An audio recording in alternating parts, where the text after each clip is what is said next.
I finanziari del nucleo di polizia tributaria GICO di Reggio Calabria, coadiuvati dai colleghi dello SCICO di Roma, congiuntamente ai carabinieri del comando provinciale di Reggio Calabria, in prosecuzione dell'attività All Clean del 21 aprile, hanno eseguito ulteriori sequestri di aziende, beni e valori nei confronti di personaggi di vertice della cosca pesce di Rosarno.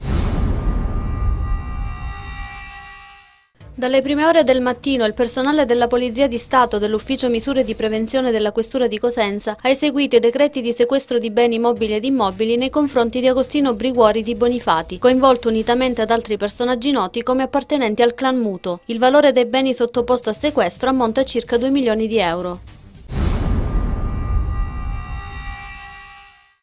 Nella sede di Palazzo Alemanni stamattina il presidente della regione Giuseppe Scopelliti e l'assessore Francesco Antonio Stillitani hanno tenuto una conferenza stampa in cui è stato illustrato l'avviso pubblico per la presentazione di progetti per percorsi formativi rivolti a disoccupati ed inoccupati per l'ottenimento della qualifica di operatore sociosanitario.